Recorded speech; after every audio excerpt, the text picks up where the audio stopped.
Afternoon, Ange. Just start with team news. Is there any issues going into this one? Nothing, no change from the last game. So everyone got through it okay, and the guys who are out still, not available. How did James Maddison come through his 20 minutes? Yeah, he was okay. He was fine. Yeah, I mean, probably could have, got him a little bit more game time, but the way the game was going, I kind of put him on probably a little bit later than he probably would have wanted me to. But he got through it okay. He's trained well, so he's ready to go. Is he pushing for a start tomorrow? Well, we'll see. I mean, look, we've obviously got 3 games this week, after Friday and tonight and Saturday, so there'll definitely be some changes. It's just about sort of balancing up, who starts and who's going to be best equipped for tomorrow night. And just on the team news front, with Papiss Sarr now out of the Africa Cup of Nations, do you know when he could be returning? The latest I heard is that he should be back tomorrow at some stage. So, disappointed for him because obviously Senegal were kind of had a real ambition to win the competition, but he did well for him again. He's a key member, and from our side, it'd be good to get him back, and should be fine for Saturday after arrival. And 2 days left of the transfer window. I've got to ask you: do you think there'll be any more incomings? Any players going out at all? We've seen a few links from younger players last couple of days as well. Look, unlikely, I'd say. I don't see any incomings. Outgoing's a little bit different because I'm not sort of totally engaged with that. Other people are doing the work around that. I'd say unlikely on both fronts without ruling anything out. And finally for me, I know we haven't really had a chance to hear from you about Jurgen Klopp leaving Liverpool. I just wanted to get your thoughts on that, and to follow up on that, for yourself, someone who's been managing since, was it 96, I think you started, what's been the key to your longevity, and what do you do to protect your mental well-being in such a high-pressure job? People question my mental well-being, that's why I chuckle. Look, in terms of Jurgen, I didn't answer the other night, which was, probably the kind of mental state I was in after the game, which, to be fair, is probably a bit poor on me. I should be able to look past that. But anyway,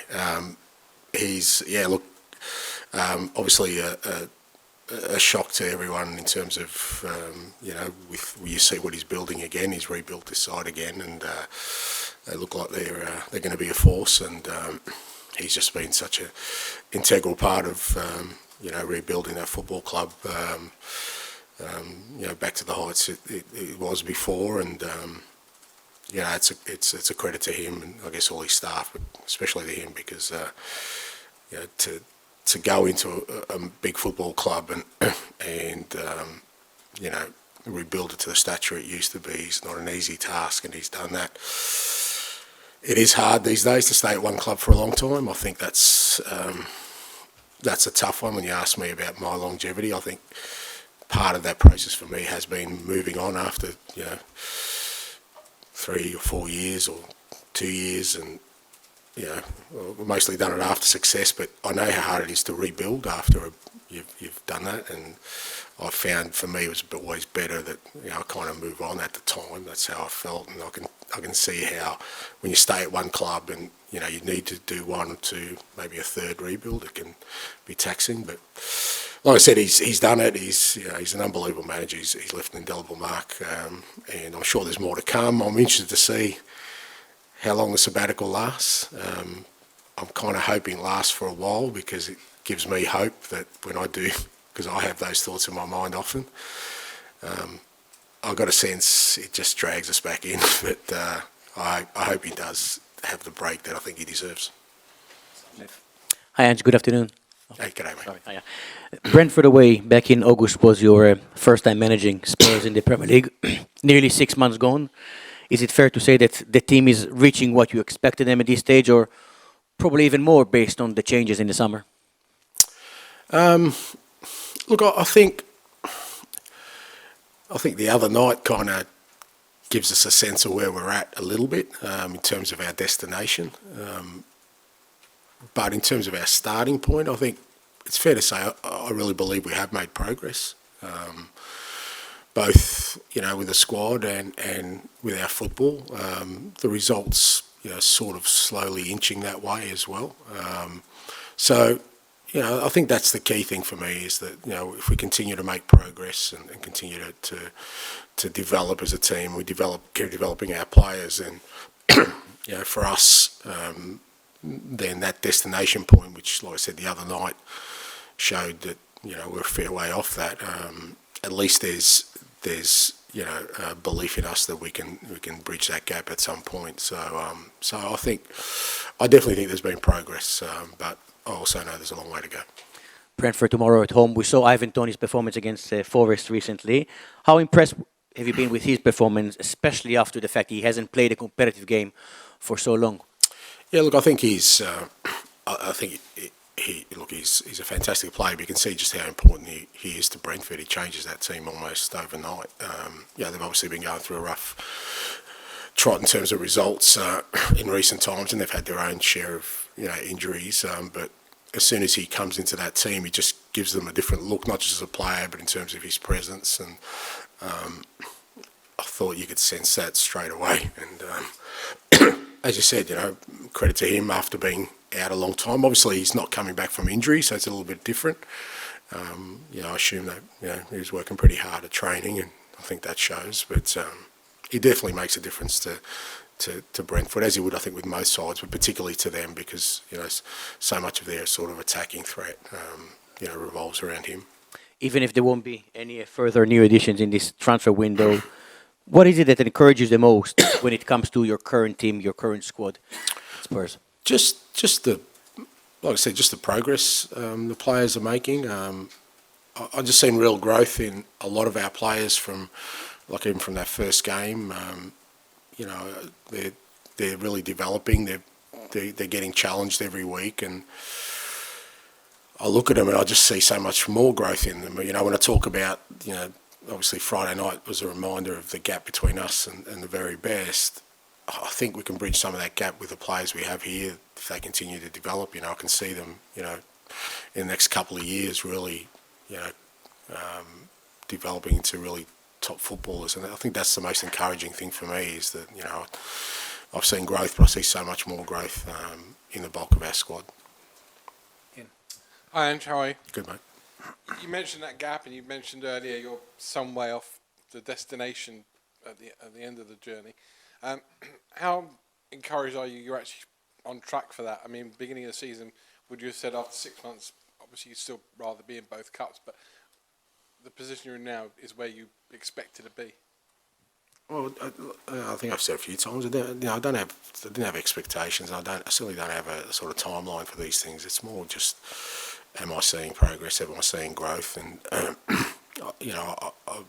I believe that we have both as, like I said, the playing group, but also our football.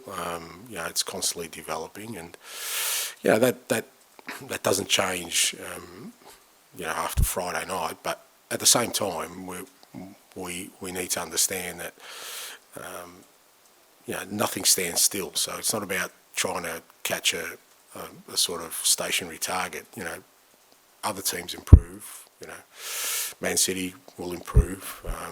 So it's not just about trying to sort of hit a certain point. It's constant improvement, and if you don't accelerate that growth, it can always be too far away from you, out of reach. So we've got to make sure that we stay really disciplined in continuing to push our players and push ourselves to try and bridge that gap as quickly as possible.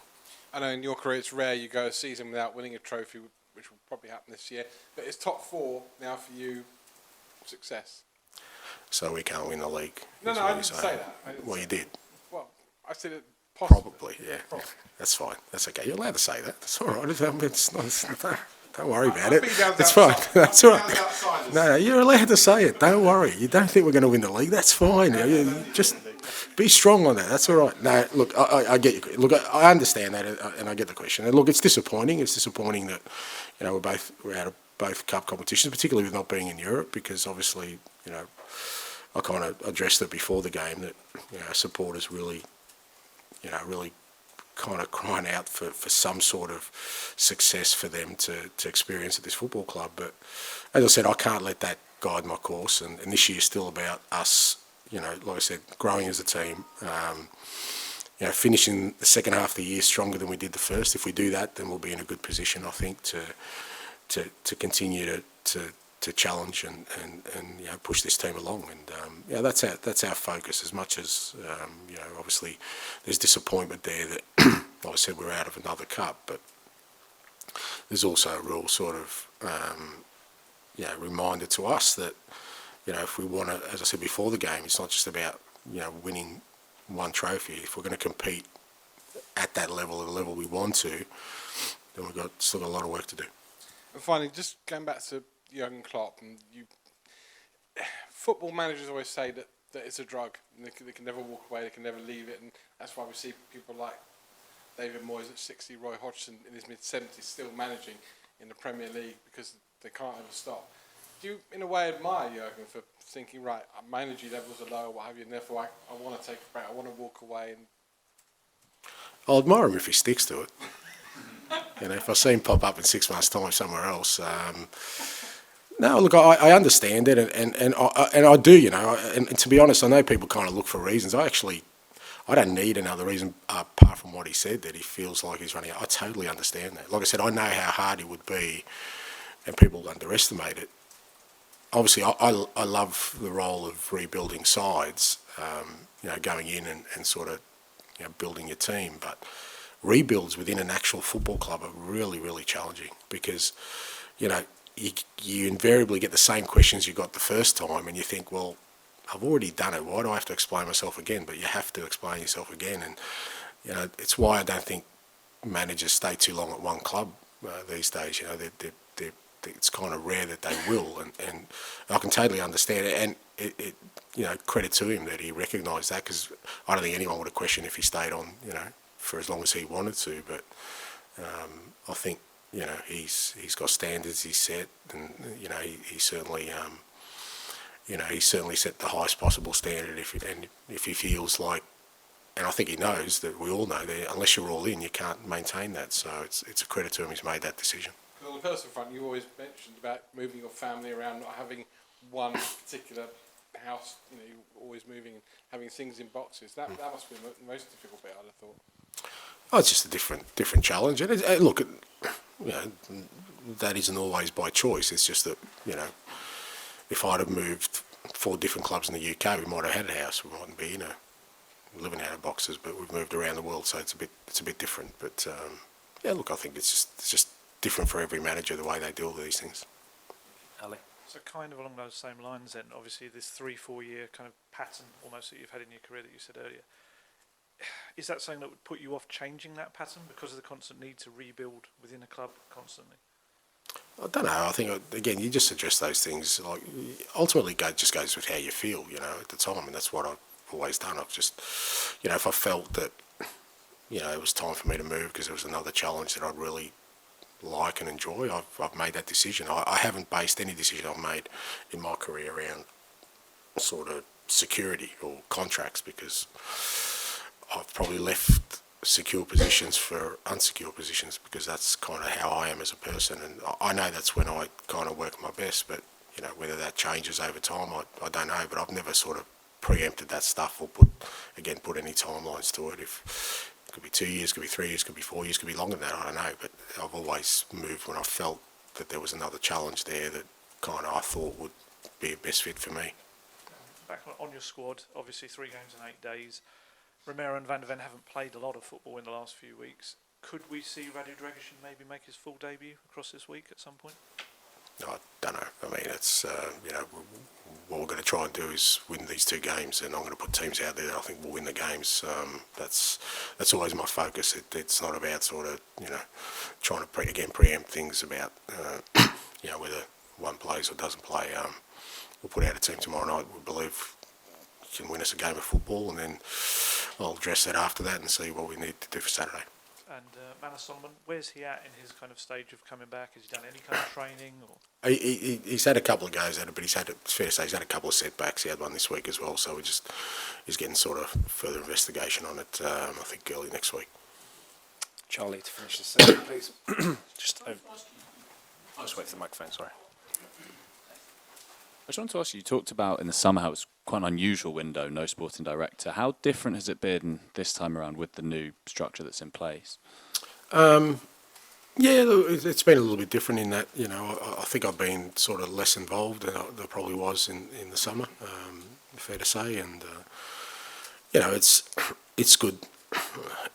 And obviously this window is a little bit trickier because I have games, in the summer there's no games, so I can sort of put my energies, or if I needed to put more energy into that side of things, I could, but obviously we've had games and, with Johan there and his group of people working alongside him, it's just meant I've had less involvement in a lot of the sort of preliminary stuff, and my role kind of stays specific now to probably what it should be around the final decision. And now, obviously, that was quite unique, but this system, how does that compare with your other clubs? Is it kind of fairly similar? Are there big differences? Yeah, look, but everyone works differently. Johan works differently to others, and I've always, like I said, I've always found it. As long as you're working with sort of good people and we're all aligned, irrespective of the setup, you can usually get good outcomes. Like I said, the one non-negotiable for me is I get final say. That's the only thing I kind of insist on, irrespective of, only because I believe that the responsibility should lie with me as to that decision, because I'm the one that's going to put the final decision into the place it needs to be. So, but aside from that, they all work differently. But I've enjoyed working with Johan. Obviously, this is his first window in his team, and I'm sure going into summer we'll all be in a real good place to make sure that, again, we try and take advantage of the fact that we can make our squad and our team stronger for what's ahead. You mentioned there about the challenge of a rebuild is that you're kind of having to do the same things and answer the same questions. How hard is it as a manager when things that may have worked really well in one place suddenly aren't working so well and you have to adapt, but a part of you is saying, but this has worked before, you adapt to me, kind of thing? I'm not really sure. I mean, it sort of, again, that hasn't sort of happened to me. The constants I've taken with me in terms of rebuilds are still there. I still think there are certain fundamentals that do work, and it's more about, trying to convince people within the organisation that this is the way to go. Because obviously, when you go into a new place, there may be people who have been there for quite a while, who have probably seen 4 or 5 of me come along and with new ideas, and rightly so, they may be a bit sceptical or reluctant to sort of. So it's about trying to get everyone on board with your ideas, as much as whether it works or not. I mean, I have no doubt it works. It's just I know it'll only work if everyone's aligned to it.